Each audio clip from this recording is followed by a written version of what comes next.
Hola a todos, ¿qué tal estáis? Soy Sergio Chico y estamos aquí en un nuevo vídeo más acerca del trastorno de la personalidad narcisista. Y hoy vamos a hablar de las implicaciones terapéuticas del diagnóstico del narcisismo.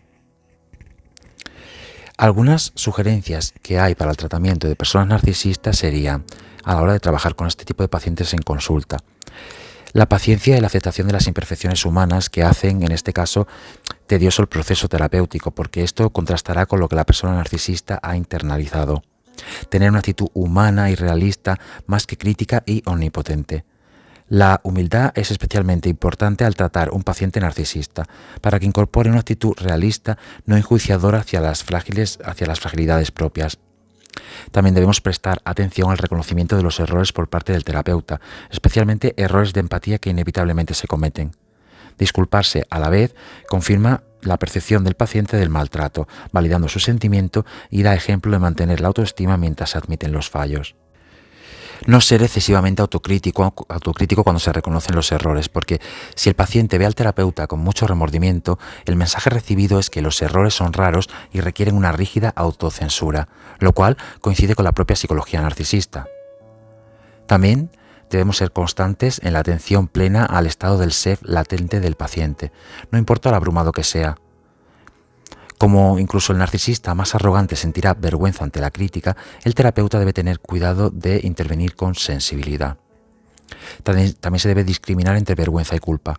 Al tener una autoestima muy frágil, al paciente le puede resultar muy difícil reconocer su rol en algo negativo, ocultar sus errores y se oculta de que el resto de personas no los descubran.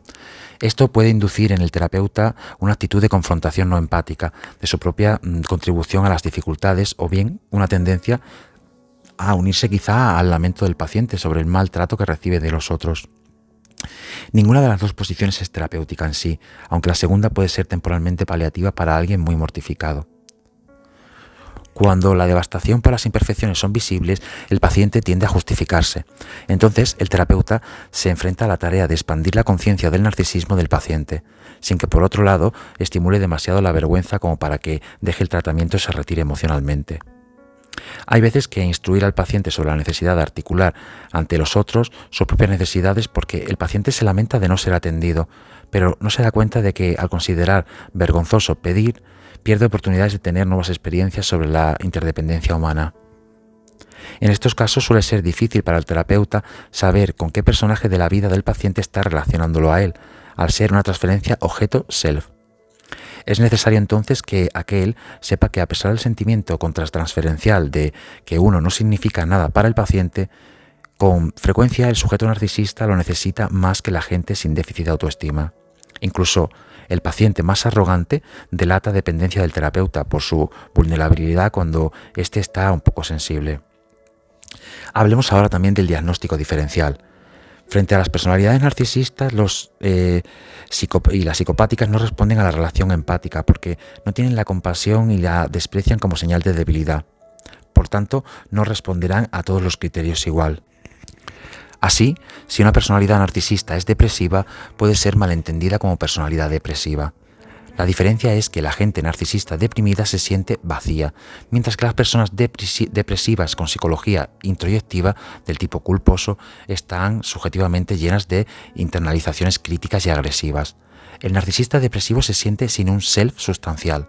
El melancólico depresivo siente que su self es real, pero que es malo.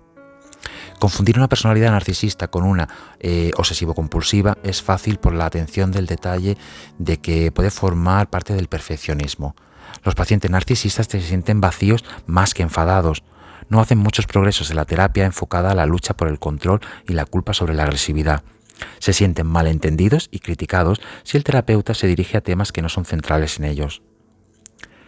Por otro lado, las personalidades histéricas frente a las narcisistas se dan mucho más en las mujeres.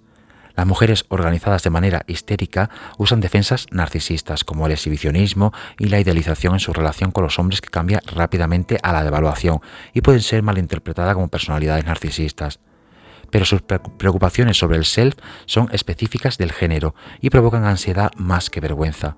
Y aparte de sus áreas conflictivas, pueden ser cálidas, capaces de amar y sin ningún tipo de vacío interno. Es importante diferenciar los requerimientos terapéuticos de ambos grupos. ya que los pacientes histéricos mejoran con la atención en las transferencias de objetos, mientras que los narcisistas requieren una apreciación de los fenómenos objetos, self. Bueno, llegados hasta este punto, espero haberte aclarado un poco más cómo sería trabajar con los narcisistas en terapia, que muchas veces nos preguntáis cómo se trabaja los narcisistas, qué hace cuando un narcisista va a un psicólogo, a un terapeuta, a un coach. Pues como veis, es un trabajo muy arduo, muy difícil, en el que al final el psicólogo, el psiquiatra está igualmente expuesto, aunque tenga más herramientas para enfrentarlos que una persona normal y corriente de la calle. Bueno, sin más, espero que te haya gustado este vídeo, que le des like, que lo compartas, que te suscribas y me dejes en la caja de comentarios cualquier cosa que quieras saber al respecto. Un beso muy grande y nos vemos la semana que viene aquí en Todo Narcisismo.